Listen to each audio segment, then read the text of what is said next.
हिम्मत का एक कदम बढ़ा, प्रभु मंजिल पर पहुंचा देंगे। सबका बोझ उठाने वाले, सबका बोझ उठाने वाले, गीता की तुझ उठा लेंगे। हिम्मत का एक कदम बढ़ा, प्रभु मंजिल पर पहुंचा देंगे।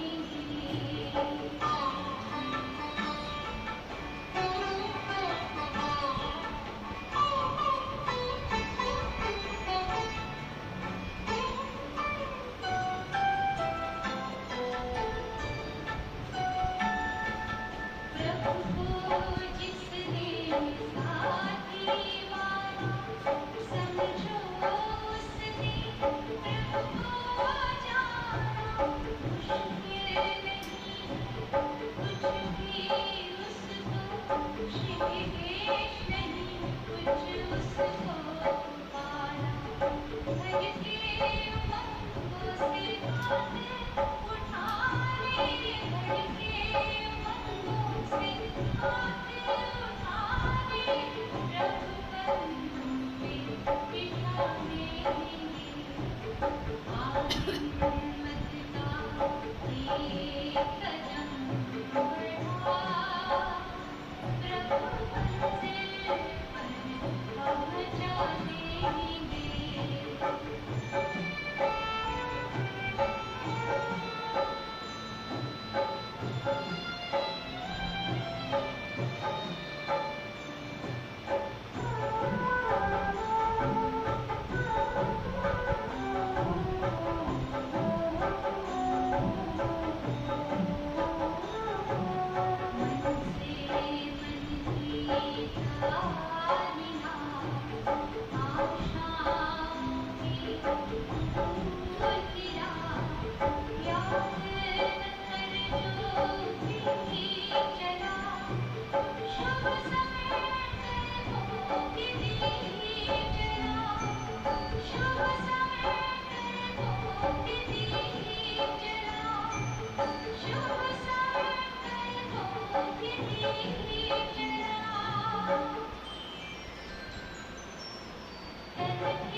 शांति। ओम शांति। Good morning. हिम्मत का कदम बढ़ाया। क्या हिम्मत का कदम बढ़ा? बाबा हमें अपने बच्चों पे नियम दिखा रहे हैं। ये भी हिम्मत है। आज कल की मुरली से पूछ रहे हैं हम, कल बाबा ने हिम्मत वाली बात कही थी ना, किस चीज के लिए हिम्मत चाहिए?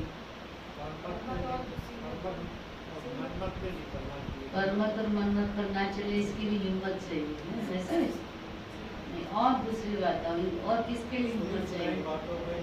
जो कोई हमको इधर उधर की सुनाता है उसको दुश्मन समझकर किनारा करना, इसके लिए बहुत बड़ी हिम्मत चाहिए ना? नहीं चाहिए? क्यों ऐसा कहा? क्यों हिम्मत चाहिए? इंटरेस्ट आता है, अंदर डर रहता है। अगर हमने इसको मना कर दिया, इसको हमने कुछ कहा तो पता नहीं कल ये हमसे बात करेगा नहीं करेगा, हमारी दोस्ती ना टूट जाए, हमारा साथ ना छूट जाए, है ना? इसलिए तो उसकी बातों में इंटरेस्ट लेते हैं, उसका साथ रहे, उससे दोस्ती रहे। अरे कुछ तो बता ही रहा है, सुना ही रहा है, कहीं अभी मैंने इसको मना कर दिया तो आगे बताना ही छोड़ दे, बोलना ही छोड़ दे। तो इन सब के लिए भी हिम्मत चाहिए नहीं चाहिए? क्योंकि कई बार कई बच्चे इसी कारण भी फंस पड़ते हैं। दीदी अगर नहीं सुनेंगे ना फिर कैसे चलेगा, फिर उस बात भी नहीं करेगा वो हमसे, फिर हम अकेले रह जाएंगे। तो व्यर्थ बातें सुनने से तो अच्छा है अकेले रहो। नहीं अच्छा है? नहीं अकेले रहना अच्छा है या व्यर्थ वाले के संग रहना अच्छा है?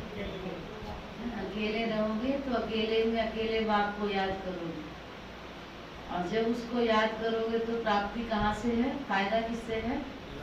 प्राप्ति से। इसलिए कल विशेष बाबा ने अंडरलाइन कराया, जो भी ज्ञान की बातों के अलावा हमको कोई भी बात सुनाता है, ज्ञान की बातों के अलावा, तो बाबा ने कल क्या कहा? वो कौन है हमारा?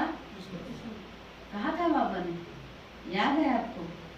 उस समय समझ में आती है दुश्मन है? उस समय समझ में आता है? उस समय दुश्मन समझ में नहीं आता है। उस समय क्या समझ में आता है? यही है अच्छा दोस्त जो मुझे खबर दे रहा है ना? देखो ये हमसे बतला रहा है, अच्छा दोस्त है, ऐसे होता है ना? लेकिन उस समय वो दोस्त नहीं है, आपको दूर कर रहा है भगवान से। ठीक है, भगवान को तो ज्ञानी लोग भी कुछ में याद कर लेते हैं, तो आप भी बाबा को याद कर लोगे, लेकिन उस ईश्वरीय परिवार जो उसने संगम युग पर इतना सुंदर रच कर दिया है, उससे दूर हो जाते हैं, नहीं होते? जो कमाई का समय है उस कमाई से वंचित हो जाते हैं। जितनी हमारी कमाई होनी चाहिए याद और सेवा से, वो सब नहीं होती है। तो बाबा कितनी अच्छी मजबूत करने के लिए उनको बातें सुनाता है। तो कल की मुरली से एक तो ये अंडरलाइन किया, किसने ध्यान दिया सारा दिन इस बात पर? अब ये रिपोर्ट दो। हाँ आपने दिया, और किसी ने नहीं दिया? कुछ सुना इधर उधर? सुनाने वालों की कमी नहीं है, बहुत है। हाँ नहीं सुना, पांडे जी मना कर रहे, कल नहीं बात किया कुछ। और किसने ध्यान दिया इस बात पर? मतलब चले गए थे व्यर्थ में, हाथ नहीं उठा रहे हैं तो नहीं सुना है तो बताओ ना, रिपोर्ट देनी चाहिए। जिस दिन सुन लो वो भी रिपोर्ट दे देना, जिस दिन नहीं सुना वो भी रिपोर्ट दे, तो ठीक रहेंगे, है ना? आज भी बाबा कान खींच रहा है, रोज आजकल बाबा कान खींचता है। ठीक है, तैयार हैं? कल की बात पक्की करना, आज जो कहेगा उसको भी पक्का करेंगे। 20 मार्च 2021 के साकार मधुर महावाक्य। आज बाबा बोले, मीठे बच्चे, तुम्हारा धंधा है मनुष्यों को सुजाग करना। तुम्हारा धंधा है मनुष्यों को सुजाग करना, रास्ता बताना, जितना तुम तेही अभिमानी बनकर बाप का परिचय सुनाएंगे उतना कल्याण होगा। जितना तुम तेही अभिमानी बनकर बाप का परिचय सुनाएंगे उतना कल्याण होगा। प्रश्न है, गरीब बच्चे अपनी किस विशेषता के आधार पर साहूकारों से आगे जाते हैं? गरीब बच्चे अपनी किस विशेषता के आधार पर साहूकारों से आगे जाते हैं? बताओ।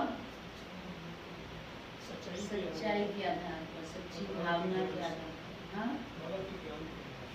ज्ञान के आधार से। तो ज्ञान तो साहूकार भी सुन सकता है, क्यों क्या है? नहीं सुन सकता है। हाँ, मेरे ईमानदारी, सच्चाई, वफादारी, बहुत अच्छा। जिसके गरीबों में सच्चाई की भावना होती है, साहूकारों में नहीं होती, पर फिर भी फर्क पड़ जाता है। साहूकारों को अपने पैसे से बहुत प्यार होता है तो उसको देख देख के खुश होता रहता है। गरीब के पास जो है वो सोचता है इसको आगे दान करूं, जो और मिल जाए। ऐसे लालच नहीं होता। बहुत अच्छी बात की, आज ही बाबा ने यही बताया हमें। गरीबों के अंदर दान की भावना ज्यादा होती है, साहूकारों में इतना नहीं होता। साहूकार अगर कभी कोई दान भी करता है तो वो जो उसने झूठ बोलकर पाप करके कमाया हुआ होता है ना, उस पाप से बचने के लिए करता है। और गरीब जो करता है वो श्रद्धा से करता है, भावना से करता है, ये कि हाँ मेरा जो भी है मेरे पास थोड़ा कड़ा कार्य भगवान के काम में लगे तो वो मुझे उसका रिटर्न देगा। गरीब जो करता है कि भगवान मुझे इसका रिटर्न देगा। साहूकार जो करता है कि मेरा पाप कटेगा। नाम के लिए भी करते हैं, सही कहा। कहीं मंदिर में पंखा लगा दिया, कहीं एक मकान बना दिया तो उसका नाम लिखवा देते हैं। बाबा जो गरीब होता है इसके पास है ही थोड़ा, इतना है ही नहीं कि वो पूरा एक पंखा करे तो नाम कहाँ लिखवाएगा, लेकिन फिर भी भगवान के सामने तो उसका नाम हो जाता है।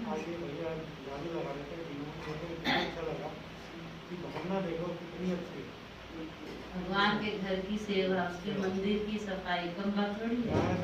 ये भी सूक्ष्म में राज है। जो हम उसके घर की साफ सफाई रखता है वो भगवान हमारे अंदर हमको साफ रखता है। कहते मैं तेरा मंदिर चमकाऊंगा तो वो क्या करेगा? वो क्या करेगा? हमको चमका देगा, है ना? इस भावना से देखो, उन्होंने आपको कितनी श्रद्धा से भावना से देखा। आपने किया उस भावना से सेवा, किया ना? उत्तर है गरीबों में दान पुण्य की बहुत श्रद्धा रहती है। गरीबों में दान पुण्य की बहुत श्रद्धा रहती है। गरीब भक्ति भी लगन से करते हैं, भक्ति भी बड़ी लगन से करते हैं। साक्षात्कार भी गरीबों को होता है।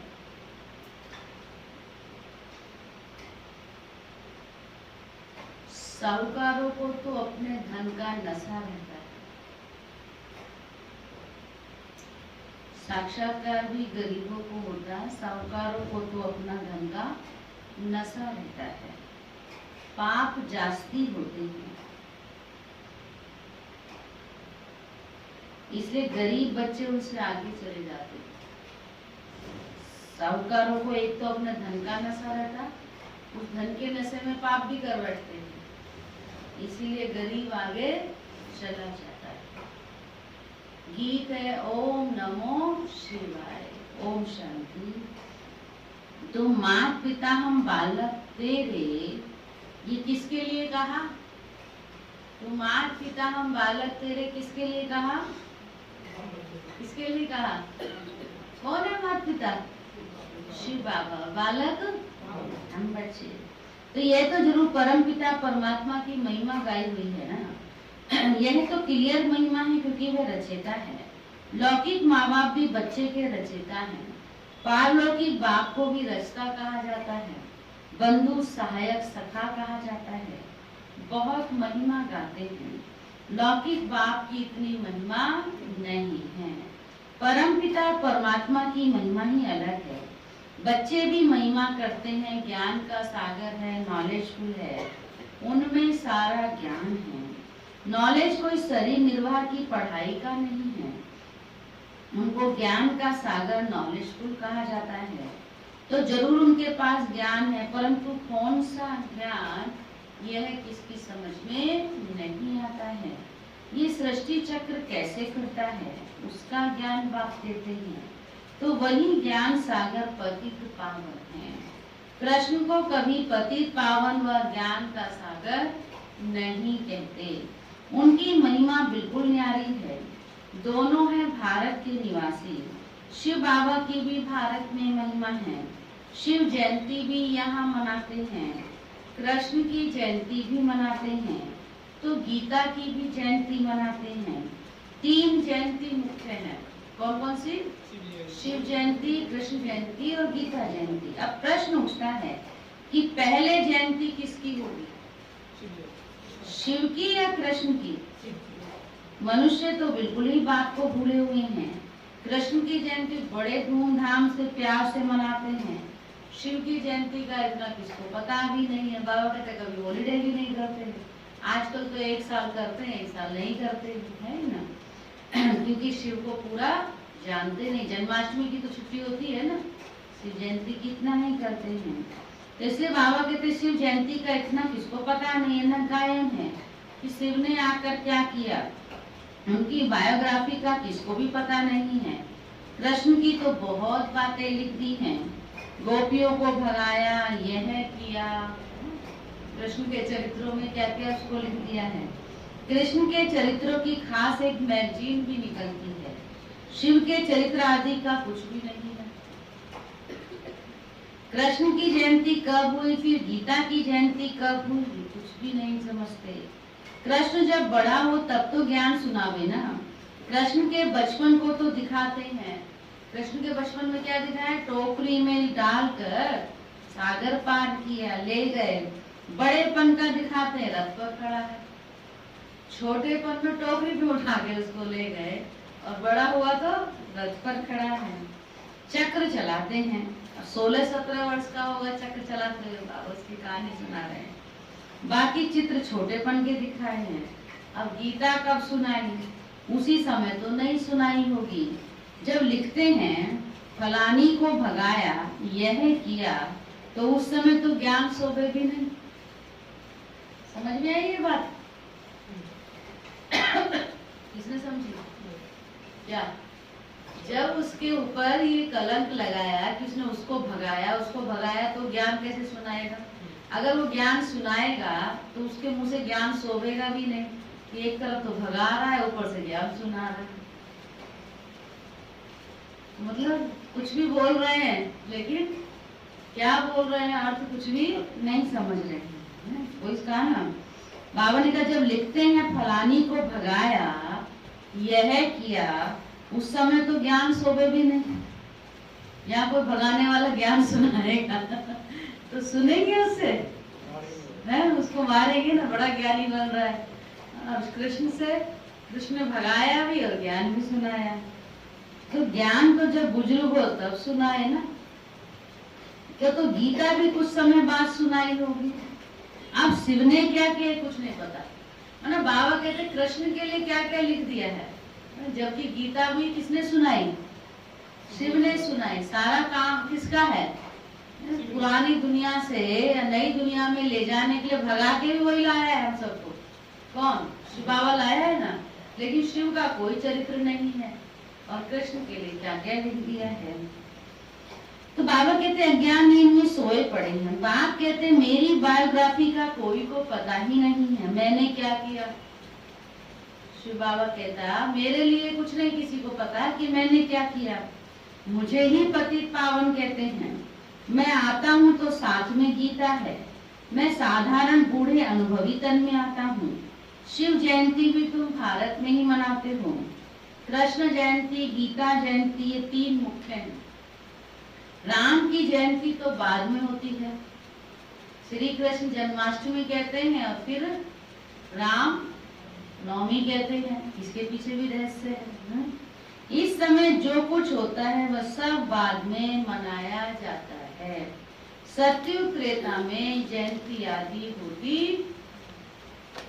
नहीं है। सूर्यवंशी से चंद्रवंशी वर्षा लेते हैं और किसकी महिमा है नहीं, सिर्फ राजाओं का कारुनेशन मनाते होंगे। बर्थडे तो आजकल सब मनाते हैं, वह तो कॉमन बात हो गई। पहले इतना कहाँ बर्थडे होता था, अब तो कॉमन हो गया है। कृष्ण ने जन्म लिया, बड़ा होकर राजधानी चलाई, उसमें महिमा की तो बात ही नहीं। सतयुग त्रेता में सुख का राज्य चलाया है, वह राज्य कब कैसे स्थापन हुआ यह भी तुम बच्चों की बुद्धि में है। बाप कहते बच्चों में कल्प कल्प कल्प के संगम युग पर आता हूँ। कलयुग का अंत है पति दुनिया, सतयुग आदि है पावन दुनिया। मैं बाप भी हूँ, तुम बच्चों को वर्षा भी दूंगा। कल पहले भी तुमको वर्षा दिया था, इसलिए तुम मनाते आए हो। परंतु नाम भूल जाने से कृष्ण का नाम डाल दिया है। बड़े थे बड़ा शिव है ना, पहले तो जब उनकी जयंती हो तब फिर साकार मनुष्य की हो। आत्माएं तो सब वास्तव में ऊपर से उतरती हैं। मेरा भी अवतरण है। कृष्ण ने माता के गर्भ से जन्म लिया, पालना ली, सबको पुनर्जन्म में आना ही है।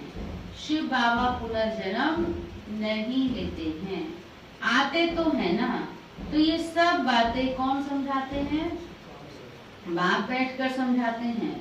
ब्रह्मा विष्णु शंकर की त्रिमूर्ति दिखाते हैं ना, ब्रह्मा द्वारा स्थापना, क्योंकि शिव को तो अपना शरीर है नहीं। खुद बैठ बताते हैं कि मैं इनके बूढ़े तन में आता हूँ। यह अपने जन्मों को नहीं जानते हैं, इनके बहुत जन्मों के अंत का यह जन्म है। तो पहले पहले समझाना पड़े, शिव जयंती बड़ी या श्री कृष्ण जयंती बड़ी।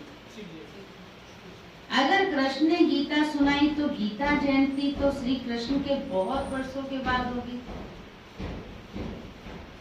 श्री कृष्ण जयंती के बाद माना कृष्ण ने जन्म लिया तो तुरंत तो गीता नहीं सुनाएगा, फिर बूढ़ा होगा तब सुनाएगा ना। कहा ना बाबा ने कि फिर उसने जब उस टाइम भी सुनाए 16-17 वर्ष में तो भी नहीं कोई सुनेगा, जब बूढ़ा होगा तब सुनाएगा ना। तो फिर तो बहुत दिनों बाद गीता जयंती हो। इसीलिए किसने सुनाई है गीता, शिव ने। किसके तन में आके, बूढ़े तन में आकर के, है ना। तो श्री कृष्ण के बाद फिर बहुत वर्षों के बाद वो गीता जयंती हो, जब कृष्ण बड़ा हो। ये सब समझने की बात है। अभी तक जो हम सुन रहे थे ना, सिर्फ शास्त्रों में लिख दिया, हमने पढ़ लिया, सुन लिया, ठीक है। सतवचन महाराज जी कहते आ रहे थे, ऐसे तो कर रहे थे, लेकिन बुद्धि नहीं चलाई हमने। अभी जो हम पढ़ रहे हैं, अभी जो बाबा हमको सिखा रहा है, तो क्या किया बाबा ने, पहले हमको आत्मा की शक्तियों को जागृत किया। आत्मा की शक्ति कौन सी है, मन, बुद्धि और संस्कार। तो बुद्धि के द्वारा बाबा हमारी बुद्धि यूज कराता है कि सोचो ऐसे कैसे हो सकता है। पहले हमने सोचा था ऐसे, बस सुनते आ रहे थे, सुनते थे ना। और जब सुनते थे कि भाई जब लिख दिया है गुरुओं ने, लिख दिया है संतों ने, तो सतवचन ऐसे तो बोलते आ रहे थे। अब बाबा हमको हर बात का यथार्थ रहस्य समझा करके ये ऐसे कैसे हो सकता है, ये ऐसे कैसे हुआ, वो सब श्री बाबा हमको आकर के अभी समझाते हैं। माना हमारे कपाट खोलते हैं, जो हमारे बुद्धि के कपाट बंद थे वो कौन खोलता है, श्री बाबा आकर खोलता है। तो बाबा कहते बुद्धि चलाओ। ये सब समझने की बातें हैं ना। लेकिन वास्तव में शिव जयंती के बाद हुई फट से गीता जयंती। शिव जयंती के बाद गीता जयंती होनी चाहिए, कृष्ण जयंती नहीं। क्योंकि शिव बाबा जब आए तो गीता सुनाई, और जब गीता सुनी और गीता ज्ञान को धारण किया तब हम श्री कृष्ण जैसे बने। तो गीता जयंती के बाद फिर होनी चाहिए कृष्ण जयंती। ये भी पॉइंट्स बुद्धि में रखनी है। पॉइंट्स तो ढेर हैं, बिगर नोट की याद नहीं रह सकती। नोटबुक है, बिगर नोट किए भी देखो बाबा ने कैसे समझाना है, किसको ज्ञान देना है, ये भी तो बाबा समझा रहे हैं ना। तो बाबा इतना नजदीक है, उनका रथ है। वह भी कहते हैं सब पॉइंट समय पर याद आ जाए मुश्किल है। कौन सा बाबा कहता है? ब्रह्मा बाबा कहते हैं। बाबा कहते हैं कितना नजदीक है शिव बाबा ब्रह्मा साथ में ही है ना, फिर भी बाबा कहते हैं नोट्स लेने चाहिए क्योंकि उस समय बुद्धि में याद रहे ये बड़ा मुश्किल है। नोट्स लें, फिर उसको स्टडी करें, स्मरण करें, समझें, फिर दूसरों को समझाएं। बाबा ने समझाया है सबको दो बाप का राज समझाओ। शिव बाबा की जयंती मनाते हैं तो जरूर आता होगा। जैसे क्राइस्ट बुद्ध आदि आकर अपना धर्म स्थापन करते हैं, वह भी आत्मा आकर प्रवेश कर धर्म स्थापन करती है। वह है हेवनली गॉड फादर, सृष्टि के रचयिता। तो जरूर नई सृष्टि रचेंगे, पुरानी थोड़ी रचेंगे। नई सृष्टि को स्वर्ग कहा जाता है, अभी है नरक।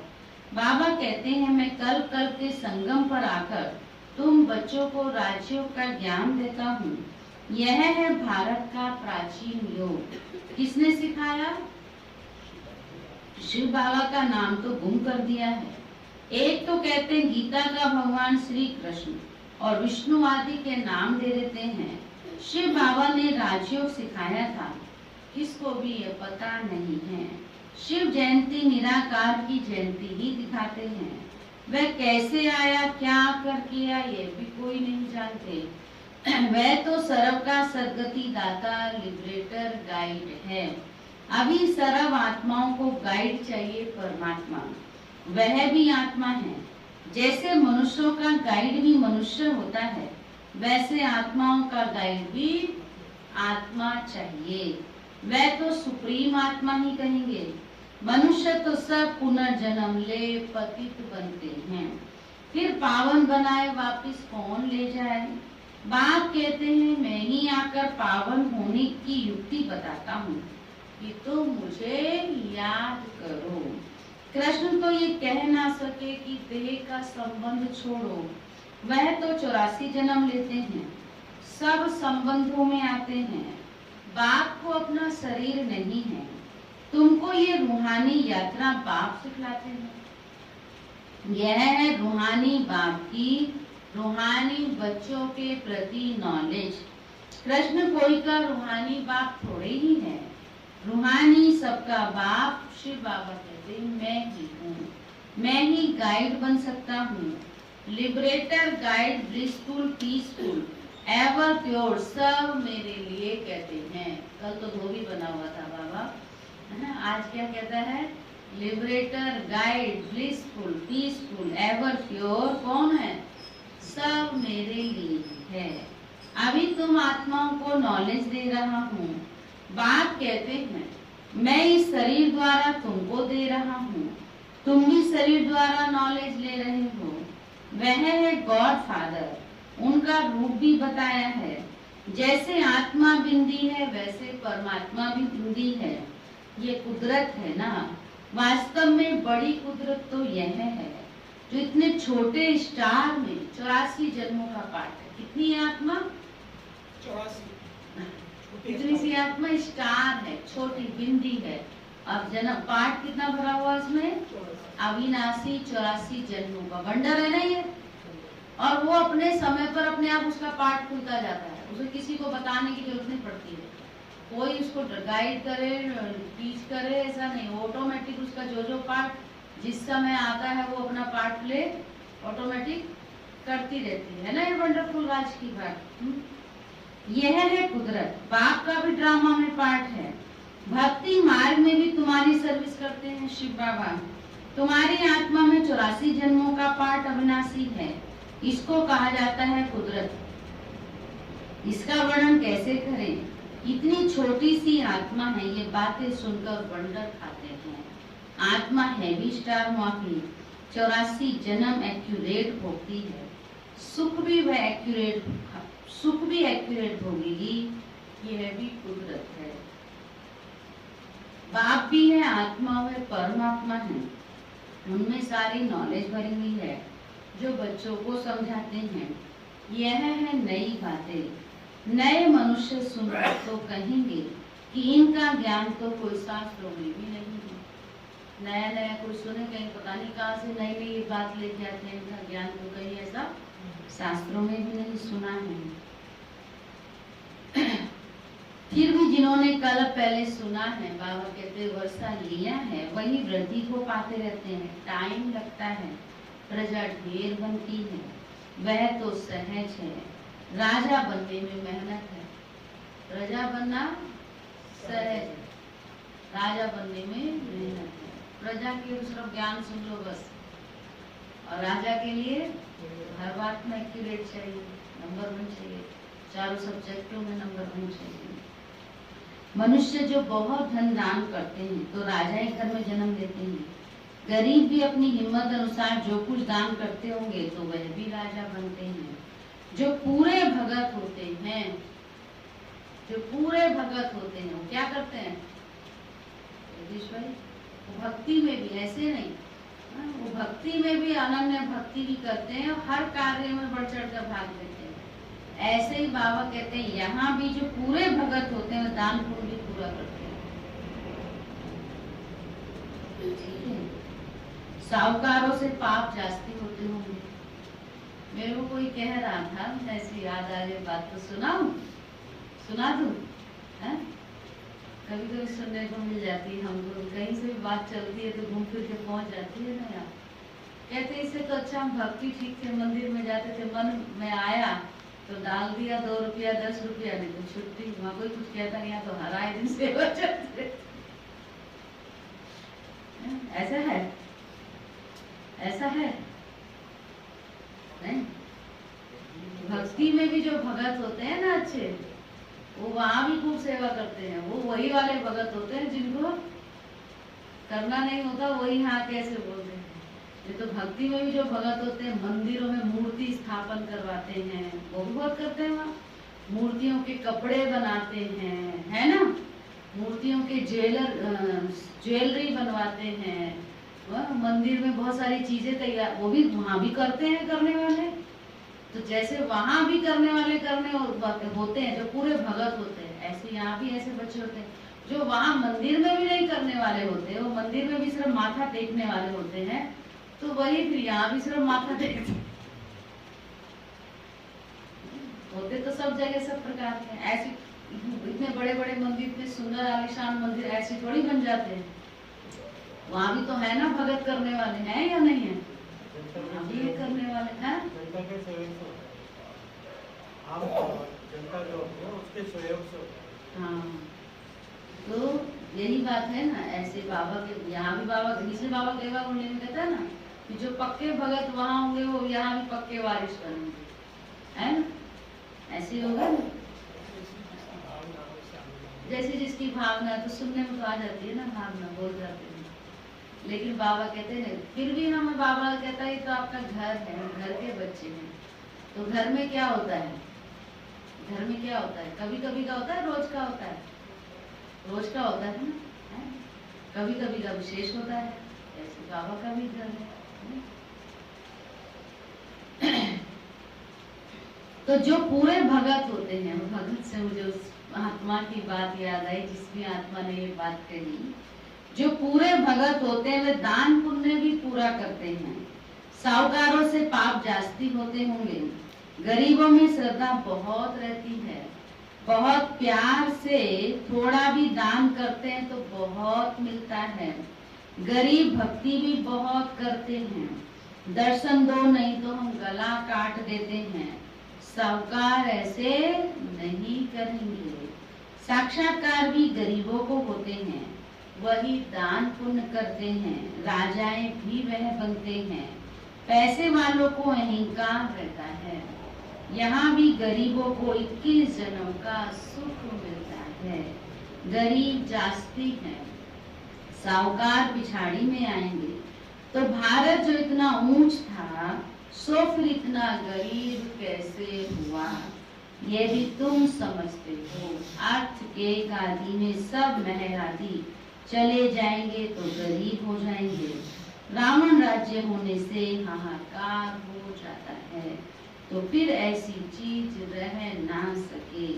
हर चीज की आयु तो होती है ना, वहाँ जैसे मनुष्यों की आयु बड़ी होती है, वैसे मकान की भी आयु बड़ी होती है। सोने के मार्बल के बड़े बड़े मकान बनते जाएंगे। सोने के तो और ही मजबूत होंगे। सत्युग में कौन से मकान होंगे? सोने के बनेंगे और ही मजबूत होंगे। नाटक में भी दिखाते हैं ना, लड़ाई होती है तो मकान टूट फूट जाते हैं फिर बन जाते हैं। दिखाते हैं ना नाटकों में, लड़ाई होती है तो कितने मकान टूटते हैं, कितना नुकसान करते हैं, फिर बन जाते हैं। नाटक में भी दिखाते हैं फिर बन जाते हैं। उन्हों की बनावट ऐसी होती है। ये जो स्वर्ग के महल आदि बनाएंगे, ऐसे तो नहीं दिखाएंगे कि मिस्त्री लोग कैसे मकान बनाते हैं। स्वर्ग के मकान मिस्त्री कैसे बनाते हैं ये तो नहीं दिखाते हैं। हाँ, समझते हैं वही मकान होंगे। बाबा कहते आगे चल के तुमको साक्षात्कार होगा, ऐसा विवेक कहता है। इन बातों से बच्चों का ताल्लुक नहीं है। बच्चों को तो पढ़ाई पढ़नी है, स्वर्ग का मालिक बनना है। स्वर्ग और नर्क अनेक बार पास हुआ है, अभी दोनों पास हुए हैं, अभी है संगम। सत्युग में ये नॉलेज नहीं होगी। इस समय तुम बच्चों को पूरी नॉलेज है। लक्ष्मी नारायण को ये राज्य किसने दिया था, अभी तुम बच्चों को मालूम है। इन्होंने ये वर्षा किससे पाया। ये पढ़ाई पढ़कर स्वर्ग के मालिक बनते हैं, फिर वहां जाकर महल आदि बनाते हैं। सर्जन भी बड़े बड़े हॉस्पिटल बनाते हैं ना। तो बाबा कहते बाप तुम बच्चों को दिन प्रतिदिन अच्छी अच्छी पॉइंट सुना रहे हैं। तुम्हारा काम क्या है? तुम्हारा धंधा ही है मनुष्यों को सुजाग करना, रास्ता बताना। जैसे बाप कितना प्यार से बैठकर समझाते हैं। देह अभिमान की तो दरकार ही नहीं। देह अभिमान की तो नुकसान क्या करता है? देह अभिमान बाबा कितना प्यार से समझाते हैं। रोज हमको कितनी अच्छी अच्छी नई नई बातें बाबा सिखाते हैं। बाबा कहते बाप को कभी देह अभिमान हो सकता है? होता है? नहीं हो सकता। तुमको मेहनत सारी है देही अभिमानी होने में लगती है। सारी मेहनत देही अभिमानी बनने में लगती है। जो देही अभिमानी बन बाप का बैठ परिचय देते हैं, गोया बहुतों का कल्याण करते हैं। अभी देखो आगे बड़ी अच्छी बात कहने वाले बाबा। जो देही अभिमानी होकर अनेकों का कल्याण करते हैं और बहुत अपना फायदा करते हैं लोग। पहले देह अभिमान आने से फिर और विकार आते हैं। सबसे पहले आता है देह अभिमान, फिर क्या विकार आते हैं? लड़ना, झगड़ना, खींच रहे ना काम में। पहले आता है देह अभिमान, देह अभिमान में आकर फिर लड़ते हैं, झगड़ते हैं, नवाबी से चलते हैं। ये सब देह अभिमान है।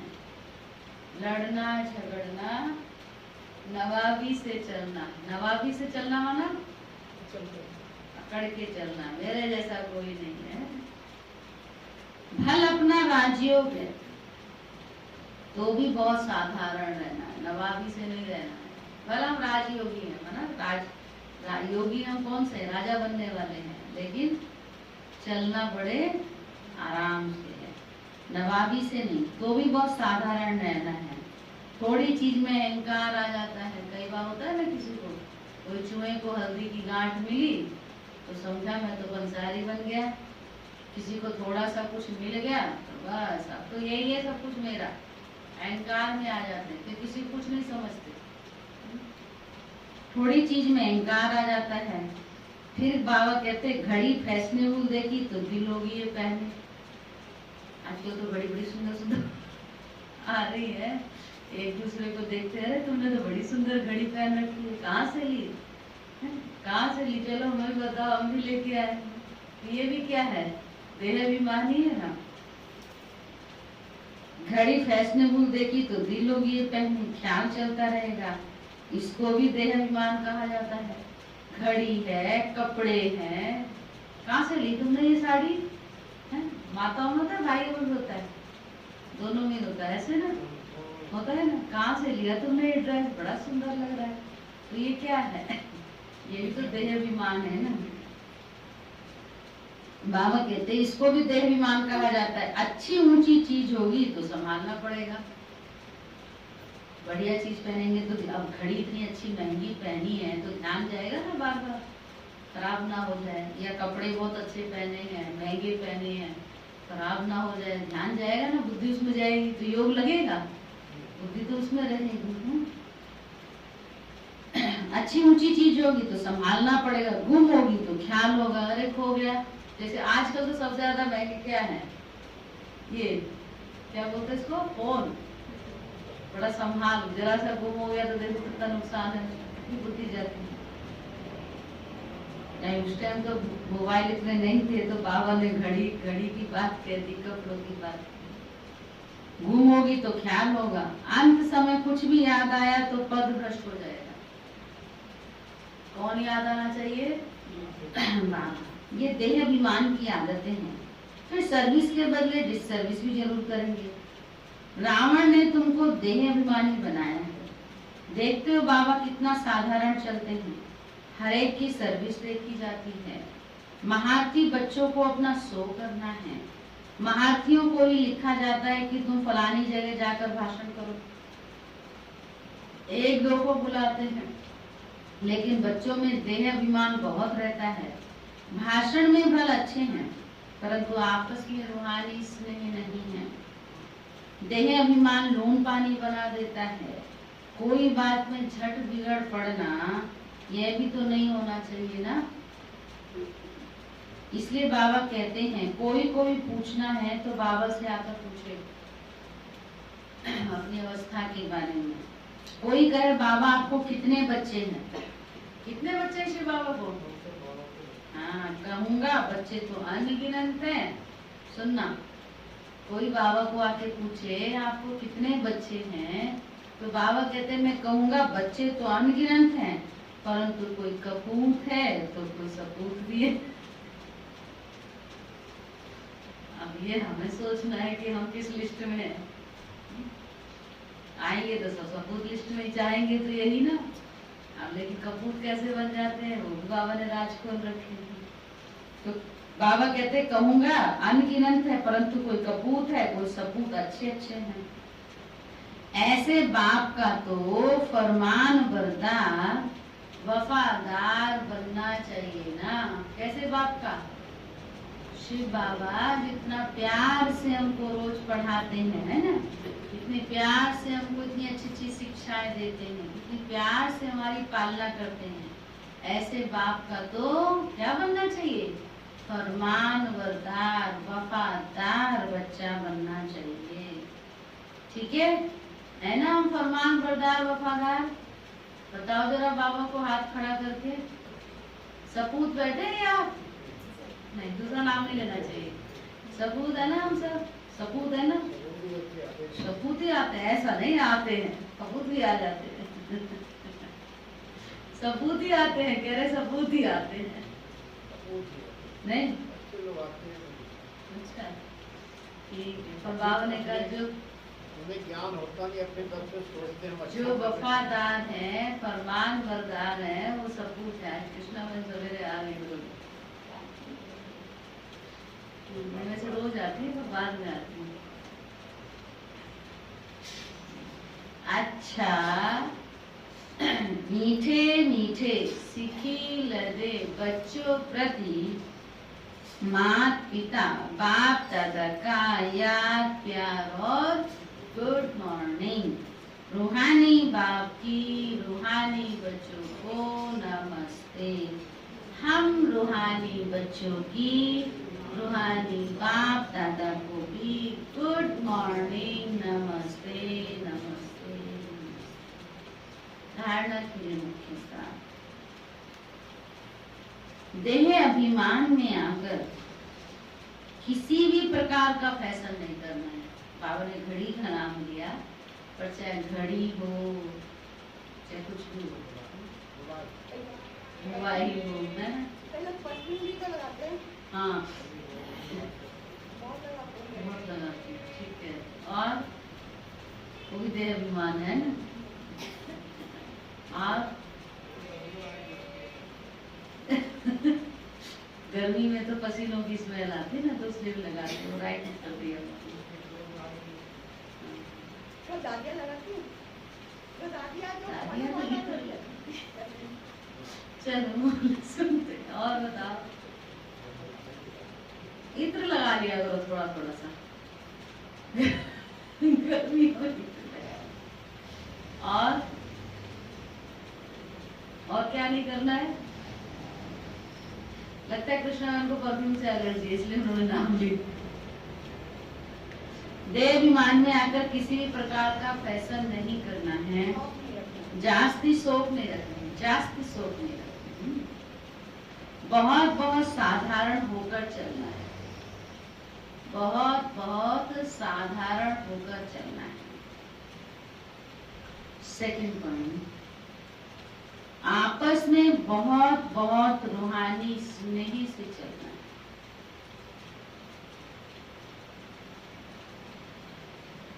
आपस में बहुत बहुत रूहानी स्नेही से चलना है। कभी भी लून पानी नहीं होना है बाबा ना, लड़ना झगड़ना, लून पानी होना नहीं। बाबा का सपूत बच्चा बनना है, बाबा का सपूत बच्चा बनना है। अहंकार में कभी नहीं आना है, अहंकार में कभी नहीं आना है। वरदान है, समर्पणता द्वारा बुद्धि को स्वच्छ बनाने वाले, समर्पणता द्वारा बुद्धि को स्वच्छ बनाने वाले सर्व खजानों से संपन्न और ज्ञान का श्रेष्ठ समय का खजाना जमा करना व स्थूल खजाने को 1 से लाख गुना बनाना अर्थात जमा करना। इन सब खजानों में संपन्न बनने का आधार है स्वच्छ बुद्धि और सच्ची दिल। लेकिन बुद्धि स्वच्छ तब बनती है जब बुद्धि द्वारा बाप को जानकर उसे बाप के आगे समर्पण कर दो। शुद्र बुद्धि को समर्पण करना अर्थात देना ही दिव्य बुद्धि लेना है। स्लोगन है, एक बाप दूसरा ना कोई, एक बाप दूसरा ना कोई। इस विधि द्वारा सदा वृद्धि को प्राप्त करते रहो। इस विधि द्वारा सदा वृद्धि को प्राप्त करते रहो। एक बाप दूसरा न कोई, इस विधि द्वारा सदा वृद्धि को प्राप्त करते रहो। अव्यक्त साधे से जब मन ही बाप का है तो फिर मन कैसे लगाएं, प्यार कैसे करें, ये प्रश्न भी नहीं उठ सकता, क्योंकि सदा लवलीन रहते हैं। प्यार स्वरूप मास्टर प्यार के सागर बन गए तो प्यार करना नहीं पड़ता, प्यार का स्वरूप हो गए। जितना जितना ज्ञान सूर्य की किरणें व प्रकाश बढ़ता है उतना ही ज्यादा प्यार की लहरें उछलती हैं। ठीक है, जितना हम ज्ञान सूर्य शिव बाबा के नजदीक होंगे, उसकी किरणें, उसका प्रकाश प्राप्त करेंगे, उतना क्या होगा, हमारा प्यार भी बढ़ता जाएगा। हम आत्मा प्रभु प्रेम में लीन हो जाएंगे, अर्थात लवलीन स्थिति का अनुभव कर सकते हैं। ओम शांति। चलिए, कल विशेष 21 तारीख है, इसे दादी जी का 22 तारीख को है, जो मधुर करेंगे। और सभी सेंटर्स पर, अभी तो मैसेज यही आया है, सभी सेंटर्स पर टोटल कल संडे है, इसीलिए परसों फिर सब लाइव देख सकेंगे मधुबन पर 22 तारीख। और कल सेंटर्स पर योग भी है, सवेरे से ही, जैसे हम आते हैं टाइम से ही योग करेंगे, योग भी विशेष, और फिर मुरली और भोग दादी जी को भोग।